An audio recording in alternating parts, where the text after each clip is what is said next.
Thank you so much, and good afternoon, everyone. It really is a pleasure to have you here with us today for this session. I want to welcome you to the University of Maryland Medical System's Not All Wounds Are Visible Community Conversation Series. Not All Wounds is actually one of two community conversation series that the University of Maryland conducts.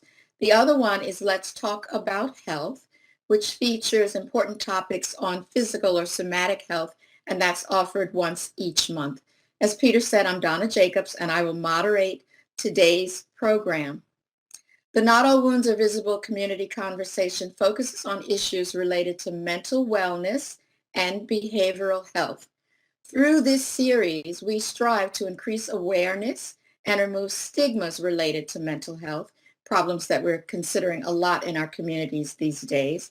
We want to help people get comfortable talking about and addressing mental health issues, and of course, simply improve mental wellness overall. Today's conversation will focus on trauma, and in particular, vicarious trauma. Vicarious trauma, as you may have read, is a negative reaction to indirect trauma. Or in other words, when someone has experienced trauma, someone else has experienced trauma, and it may impact you directly.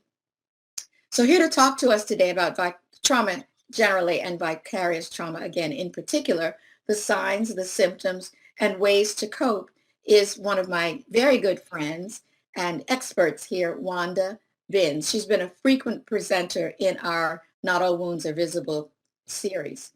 She has nearly 40 years of experience as a therapist and is the manager of the Employee Assistance Program at the University of Maryland downtown. She holds a bachelor's degree in social work and a master's degree in social work from Mercy College and Fordham University, respectively. She was initially licensed in social work in Maryland in 1993, and she has a wealth of experience working with couples and adults and providing group therapy. She specializes in a number of things, including caring for women with interpersonal struggles, people with depression, addiction, and relationship and grief issues. She's also in private practice with the Maryland Group Faculty Practice, and she answers the call always for patients who request a Christian counselor. We're going to get started in this conversation in just a minute, but let me reiterate a couple of the important notes that Peter referred to. One is this is really meant to be a conversation, and albeit virtual, we ask that you go ahead and type questions that you may have in the Q&A box, not the chat box, but the Q&A box. And we'll get to as many of those as is possible. We won't be able to talk about individual care or sessions, so keep the questions general if you can so that they can benefit many people. This conversation, again, is being recorded, and I'll share more information later about how you can listen to the recording or see these slides once again.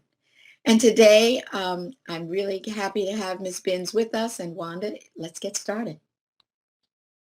Great. Thank you, Donna. Okay. Good afternoon, everyone, and thank you so much for joining us. Today, I'm going to be talking about vicarious trauma, some of the signs and symptoms, and how to cope. Next slide, please. What is vicarious trauma? As Donna just said, it's an accumulation of events that you've heard or you've seen by talking to a family member or a friend, and it just weighs very heavily on you as if you have gone through it, but you've not. It's what the other person has gone through. So it's indirect trauma by talking to someone who has shared with you what they've been through. Next slide.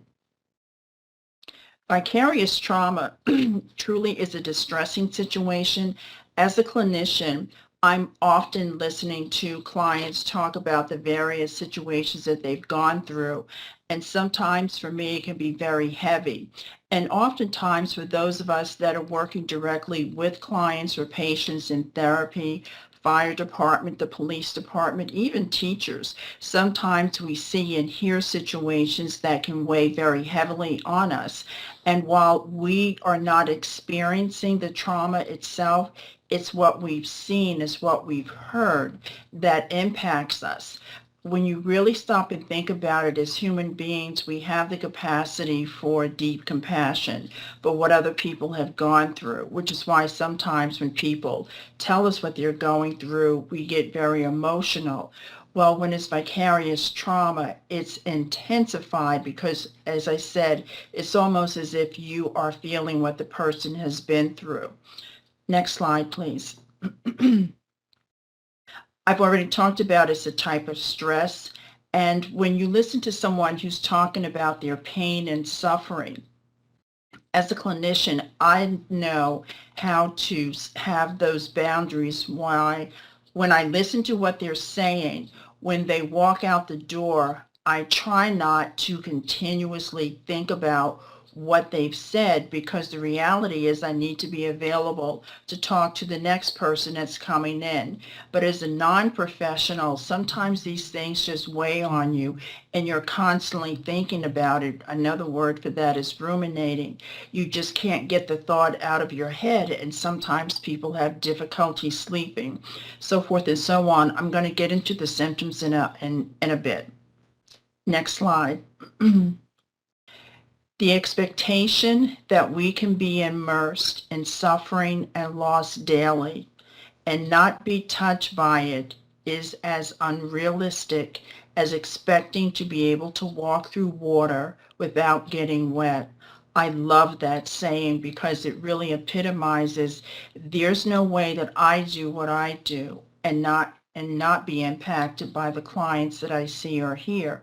But if you have a family member that has been through some kind of horrific or traumatic event and they're telling you what they have experienced, there's no way you're not going to be impacted. But what's so important is learning how to take care of yourself in spite of what you've heard.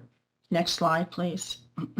Some of the causes, and this is not all inclusive: sexual assault, physical assault, child abuse or neglect. When I was in graduate school, I did an internship. I'm sorry, it wasn't an internship. I was exposed to it was a children's program, and these children were abused, and some of the things the providers had to do to take care of them was not something I was expecting to see or do. And I knew right then at that moment I did not want to work in child protective services. I just didn't have the heart to be able to do that. If someone has been involved in a motor vehicle accident, I do a grief group, and one of the participants, she lost her daughter in a car accident. Listening to her share the details of how her daughter died in that accident was just truly overwhelming. And I have to be honest, for the amount of times, for as long as I've been doing this kind of work, I wasn't sure how this young lady, how this mother was going to survive, but she did. Natural disasters, when we see floods and hurricanes and tornadoes, it's going to impact us, especially if you have family members that may be in those areas. A terrorist attack, torture, a violent or gruesome death, near-death experience, combat or war atrocities. My youngest son was in Iraq, and when he came back, he was emotionally a wreck. And as he would tell us some of the stuff that he had seen and had been through, it was just so painful to hear. I'm not someone that's big on war movies, but for whatever reason this day I decided to watch Black Hawk Down. I don't know what I was thinking, but as I was watching the movie, I had to stop because it was just too painful to see some of the images that I was seeing, because I remembered some of the stuff that my son had shared with me. That's a sign of vicarious trauma. Now, while I wasn't actually traumatized, I was bothered by what I had heard, and I recognized immediately watching that kind of movie was not going to be helpful for me. So at this point, I don't watch any kind of war movies. Next slide, please. People that are prone to secondary trauma, as I've just described, can be paramedics, police officers, firefighters, nurses and physicians, child protective workers, children of traumatized parents. And you would wonder, how could children of traumatized parents be traumatized? Well, think about it. If you have a mother that had been physically or sexually abused as a child, chances are they're not necessarily going to know how to be a healthy parent. Therefore, they're not necessarily going to do the most healthy things to take care of their children. So that child would potentially be exposed to trauma because of whatever has happened with their mother. Actually, on a personal note, I grew up in an alcoholic home. There was a lot of domestic violence. Had no idea how it affected me until many, many years later when I got into therapy. Again, that's what vicarious trauma looks like. Family members are intimate partners of traumatized individuals. Other occupations in frequent contact with survivors of trauma, such as journalists, jurors, lawyers, researchers, insurance claim workers. I oftentimes think about the court stenographer. They're taking down all of this information. What is it like for them? What do they do after they finish writing this stuff and they have to edit it? How do they take care of themselves? So again, these are just some people that may be exposed to secondary trauma, which is another way of saying vicarious trauma. Next slide. Some of the effects of trauma would include you are hypersensitive, so you get easily startled. You have intrusive memories. I just talked about ruminating. That's what it is. Nightmares, flashbacks. Some people have difficulty sleeping because they're continuously reliving or thinking over and over in their head what they had seen or what was told to them. Sometimes people feel hopelessness. They have difficulty concentrating, not sleeping, numbing out. You're just kind of numb. You don't feel anything. You don't talk about anything. You're just not engaging. A loss of interest in the things that you normally would do. Some people become irritable. Needless to say, some folks suffer with depression. Disassociation means that you are detaching from reality to an extent to protect yourself, to protect your mind from what you've heard or what you have witnessed because it's just so painful to remember. Hypervigilance, you're just constantly on edge. Sometimes people have no memories about the various things that they have been through. Self-destructive behaviors, substance abuse, eating disorders, physical pain can also affect us when we've been emotionally traumatized. Panic attacks, needless to say, shame, self-hatred, and being emotionally overwhelmed. Next slide. Some of the common reactions to trauma, the common emotional and behavioral responses, denial, because sometimes when you see something or you're told about something, you don't want to believe that it actually happened. Confusion. Sometimes whatever it is you're hearing is just so intense, it's hard to actually understand what is being said. Anger. It's very easy to be angry about various things that have happened. As I do the grief group, oftentimes people feel guilty about being angry about their loved one that has died, but it's a natural part of the healing process to be able to express that. But when you listening to someone who has told you maybe your daughter was raped or your son was beat up in school, and as you're telling you the events, you get very angry about what had happened to them. You were not there to protect them and to make sure something like this didn't happen. Some people experience fear, guilt also can be an issue because you don't have the ability to be there to make sure that things don't happen the way that things that happen didn't happen, but the reality is there's just so much that we cannot control. Some of us become very anxious, which is what worrying is all about. Flashbacks to the event happens all the time, which can affect how you sleep. Difficulty concentrating because your thoughts are all over the place. And some people isolate from family and friends because they're so tuned into what's going on in terms of what they're thinking about and what they're feeling. Sometimes it's just easier to shut down and not be around family and friends. Now, some physical responses: disrupted sleep, fatigue. And you would ask, well, why would you be fatigued? You're not doing anything. But if your mind is overwhelmed and you're feeling depressed, you're not sleeping, you're not eating, you're going to feel as if there's a weight that's just weighing you down. That's why some people may have a lot of fatigue, muscle tension. Your shoulders are just very tight because you're just holding stuff in. Headaches, chest pain, chronic unexplained pain or health challenges. Next slide. We delight in the beauty of the butterfly, but rarely admit the changes it has gone through to achieve that beauty. I absolutely love this because when we think about the metamorphosis that a butterfly has to go through, it's quite a bit of changes. And while I'm not a butterfly, I have no idea what it's like for a butterfly.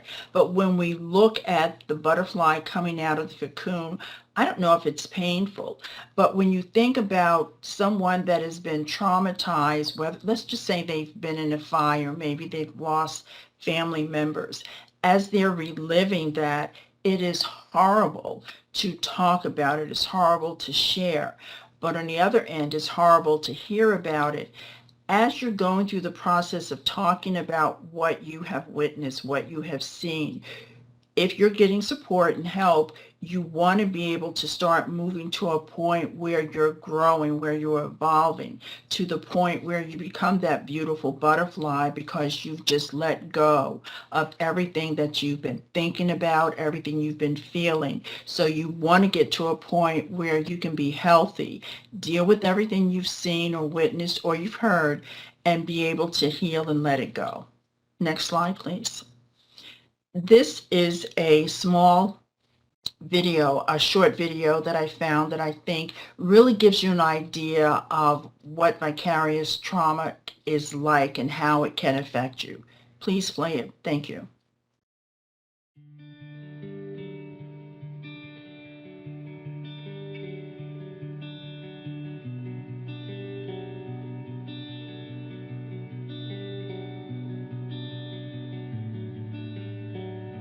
Let's take, for example, if you're in a grocery line and you see a young girl who's in line with her mom, and she's the same age that your daughter was when she experienced the trauma. Now, somebody who is not experiencing self-compassion, who isn't utilizing that skill, they might go to a space of anger at that person or of great sadness and remorse within themselves, and they might get stuck in that space. They might get in a space of judging themselves and really, frankly, being very mean to themselves, all in the space of just standing in a grocery line. And that can be just, you get so stuck. It's such a sad space to be in. And if we don't have self-compassion, then it's really hard to get ourselves out of that. So let's take the same scenario. And you're in line, you see the little girl that's the same age that your daughter was when she experienced trauma. If you're utilizing self-compassion, it doesn't mean that you're not going to feel sad. It doesn't mean that you're not going to feel that moment of anger. What it does mean is that you can recognize it. You can remind yourself that you're not alone in the world and that you're not a bad person. You can recognize that you're judging yourself as a bad person and then go from there and realize that, you know what, that may not be true. And often when we use self-compassion in this way, we're able to still experience our feelings and not get stuck.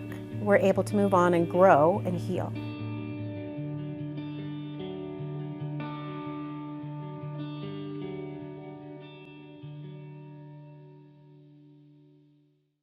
Thank you. This video is basically talking about the importance of taking care of ourselves and recognizing that sometimes when we are reliving or thinking about a traumatic situation that we've heard about or something that has happened to a family member, sometimes we go into those spaces where I've just described, feeling guilty, feeling angry, feeling sad, and sometimes just feeling guilty because you feel that I should have been there, I should have done this, I should have done that. And the reality is oftentimes there's not much that we can do in those kinds of situations. But the same way we encourage the trauma victims to get help and support. It's important as family members, as friends, or whatever your relationship may be, if you have someone that has experienced some kind of trauma, to remember to take care of yourself.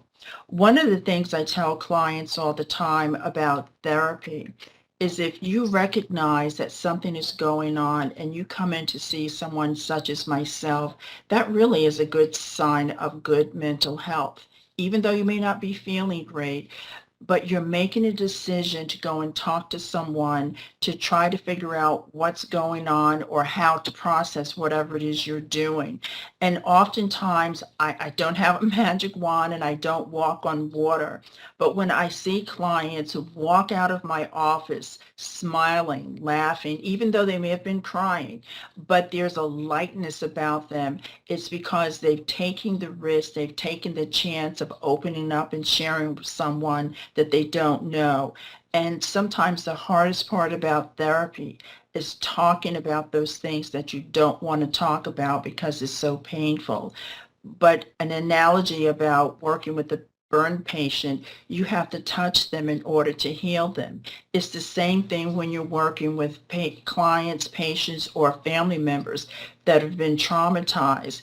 They need to be able to slowly, carefully address whatever it is that's happened to them. As a family member or loved one, it's important for you to do the same exact thing. Next slide, please. Grapes must be crushed to make wine. Diamonds form under pressure. Olives are pressed to release oil. Seeds grow in darkness. Whenever you feel crushed, under pressure, pressed, or in darkness, you're in a powerful place of transformation and transmutation. Trust the process. It doesn't feel good to feel crushed. It doesn't feel good to feel under pressure. It doesn't feel good to feel that you're just in the dark and it's never going to get any better or it's going to get light. But when you find yourself feeling that way, the wonderful thing is we don't always stay there, but it's about giving ourselves permission to go through the process, as painful as it may be, to be able to get to the other side. Next slide, please. Caring for yourself while caring for others and others' needs. Developing and deploying a well-designed self-care strategy can help social workers keep compassion fatigue in check, which enables help, which allows them to provide better service and advocacy. Some of the self-care strategies include. Now, while it says social workers, this is really very broad. It could be anyone that's doing the kind of work that I do, but I put the slide in there because for those of you that either work with someone that has been traumatized or you're a family member or a friend and you feel the burden of what it is that your family member or friend has gone through. While your family member and friend is hopefully getting help, it's important for you to get help as well. So it's important to eat a balanced diet, to exercise, to sleep, to get as much sleep as you possibly can, to build a strong work-life balance and recognizing and addressing emotional needs, and hopefully having a really good support system, whether it's a trusted friend that you can talk to or a counselor, a clergy person, whoever, but someone that you feel that you can talk to. Next slide. I love this self-care wheel because we're not just we're just not one-dimensional. There's just so many parts to us. There's the physical component, the psychological, the emotional, the spiritual, personal, and professional. And I just think it's so important that we recognize we need to do many things to take care of ourselves because physically, and I'm going to look on my paper because it's hard for me to see on the slide.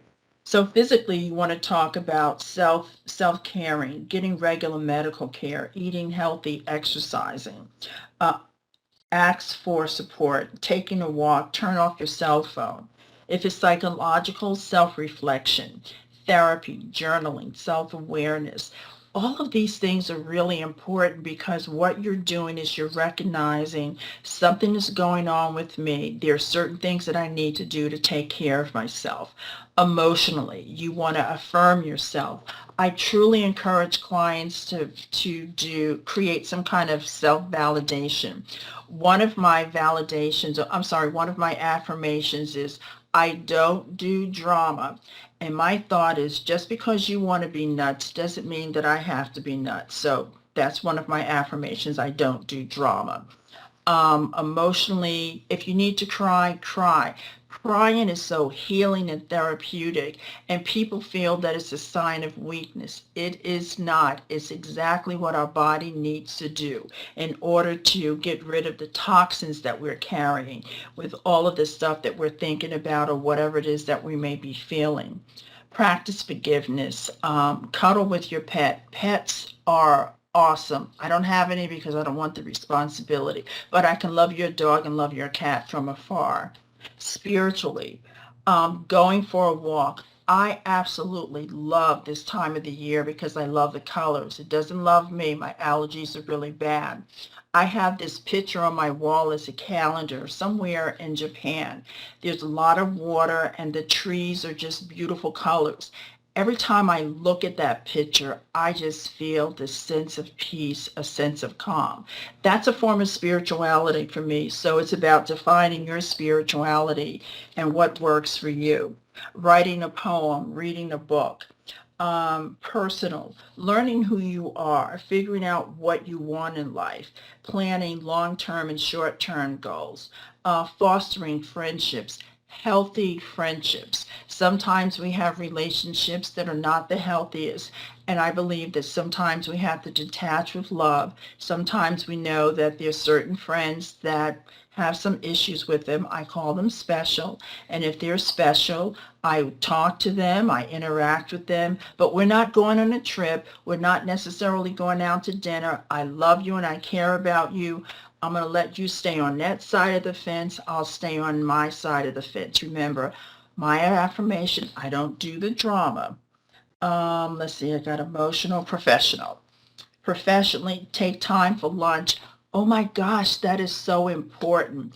I tell my clients all the time, we spend more time at work than we do with our families. And if you're working 9 to 5 and you're constantly on a go, go, go, and you're not taking a break, your mind is not going to be relaxed. Your body's not going to be relaxed. So it's going to affect you emotionally, physically, spiritually.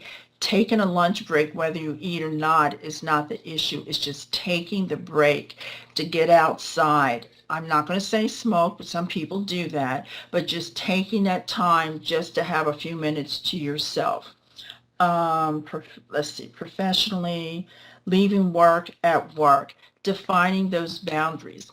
I tell clients this all the time. When you come into my office and I'm listening to whatever it is you're telling me, we're eyeball to eyeball. I'm seeing you, I'm hearing you. But when you walk out the door, I let whatever you share with me walk out the door with you. Now, I have to be honest. There are times when I will hear something that weighs heavily. And that happened to me last week when I was talking to a client who had been molested by a family member. And as I saw her pain and I saw her suffering, I felt what she was going through because it was just so real. And after I finished the session, I knew that I needed to process that, what had happened with someone. The following day, I came in and I spoke to a colleague just to share what had happened because I knew that it was heavy.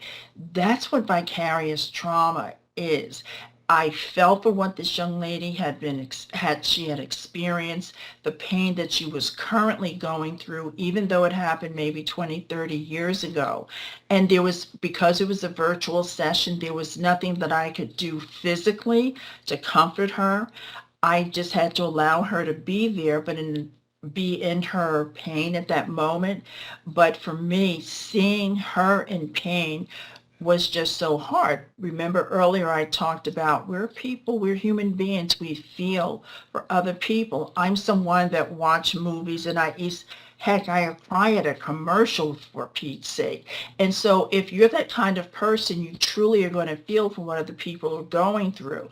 But my point in saying all of that is, while I felt it was very heavy on me, I knew I needed to be able to process it, let it go, and move on because I needed to be available for the next person that came in to see me. Next slide. Oh, this is one of my favorite sayings. Always remember to take care of yourself because you can't pour from an empty cup. As a clinician, I'm constantly giving, giving, giving. I'm talking, I'm ministering. Whatever it is that I'm doing, I'm pouring into other people. I pour into other people at church. I can't even go and get my hair done without someone wanting some information once they figure out I'm a therapist. The same is true when I go and get my nails done. So my point is, I'm always pouring out. It is so important that if you're pouring out, which means you're listening, you're doing, you're giving, what are you replenishing that energy with? What are you pouring back into you? Whether it's going to church, doing yoga, dancing, reading, eating, but you want to eat healthily. And some people love to eat, and I'm not knocking it, but you want to make sure that you're eating healthy. And it's okay to indulge every now and then, but it's important to replenish what you have given, what you've given out. Because think about this, if you have extended to your family, your children, your job, and there's nothing coming back in, what do you have left? Which is why sometimes we become so irritable and angry. We can't sleep. We are just very touchy because we've given out all of what we have, but we haven't taken time to pour back into ourselves. And while it's wonderful to be there for family members and friends, but when you hear this traumatic information, it doesn't just sit there. Sometimes it just stays. And once you recognize this is what's going on with you, it's important that, yes, you support, nurture your family member, your friend, but you have to remember you are experiencing secondary trauma by listening to what they've said or witnessing whatever it is that they've been through. It's so important that you remember to take care of yourself. Remember the self-care wheel that I just talked about, making sure that you're doing certain things to take care of yourself. And if you need to talk to someone professionally, don't hesitate to do that. And I think this is my last slide. Give yourself time to heal from a challenge you've been dealt. Letting go of hurt doesn't happen overnight. It happens in slow, small steps forward, plus a few steps backwards at times. Be gentle and patient with yourself. I'm going to read this again because to me, it sums up everything that I've been talking about in terms of self-care. Give yourself time to heal from a challenge you've been dealt. Letting go of hurt doesn't happen overnight. It happens in slow, small steps forward, plus a few steps backwards at times. Be gentle and patient with yourself. Next slide. These are just some of the resources that I found to do this presentation.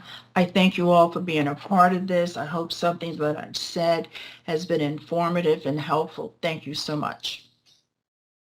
Wanda, thank you so much. That was really great. Thank you for walking us through all of that. I too love that wheel. I find it to be so incredibly instructive with so many options for self-care. I think it's terrific. I had an experience years ago that maybe I didn't have a title for until now. There was a fire, major fire across the street from me, and it started about 4:30 in the morning. Being the insomniac that I am, I heard the crackling. I called 911. I was the first person outside. Most family members got out. The fire department brought the elderly grandmother out, and I saw that. You spoke about little or no memory. I saw it, but it did not register for another 12 hours what I had actually seen.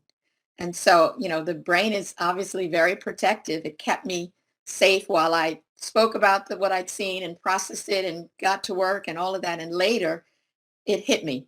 So obviously that was a secondary trauma, I guess. And I didn't realize that. So Thank you. That gave me a title for that. I'm wondering, and then I'll turn to a couple of questions that we have, whether there are any statistics about the prominence of secondary trauma. And by that, I mean, here's an example. 1 in 4 people in a year will experience depression. I can imagine that this number might be even higher than 1 in 4. So that's a question. Do we have any idea?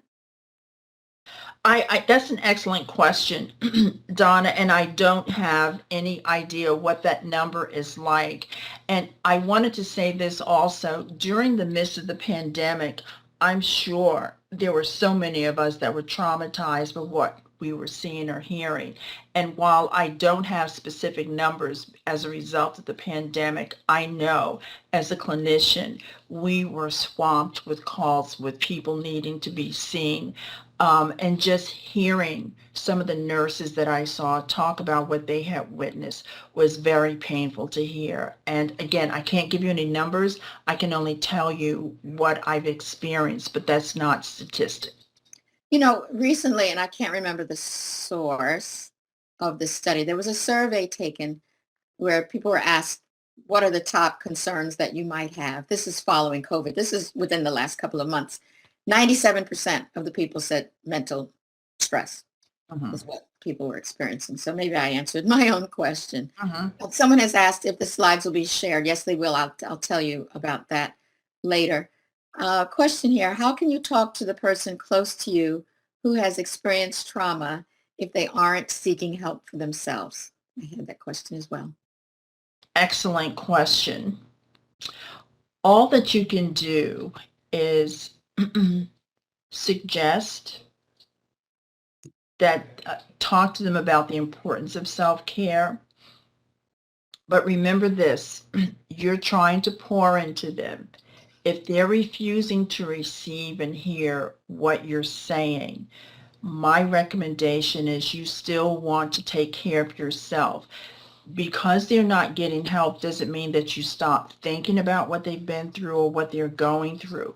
You can certainly go and talk to someone just so that you're taking care of yourself, and hopefully that person will seek treatment. It's just like having a loved one that may have a substance use problem and you want them to get help but they refuse. You can't make anyone. You can encourage, you can give them information, you can give them literature, but they have to want to get the support. But it's also important that you take care of yourself. There's a question here that says, I facilitate 2 supervision groups for master's level social workers at a big hospital system. I often feel traumatized by the stories they share. It's causing me to want to stop at least one of the groups. I try to eat well. I'm in counseling and I exercise. Do you have any specific suggestions for me? This is completely parallel with what you talk about, your own experience. My suggestion to you is to really decide if doing both of those groups, if it's worth it for you. You can do the work. That's not the issue. The issue is the impact that it's having on you. Is it truly worth it? What would happen if you made the decision to stop one of the groups? Is it going to be a financial issue for the organization? Are your administrators supportive of what you're sharing about your experiences? Because this is what I've come to understand. People will only do what we allow them to do for us or not do. So if we're not sharing with our respective leaders, administrators, what we're going through, they won't know how to support us. And it's wonderful to hear that you're doing some things for yourself, but it may be the kind of thing where you really may have to think, is it really worth it to do both of these groups? I can only imagine what you're hearing.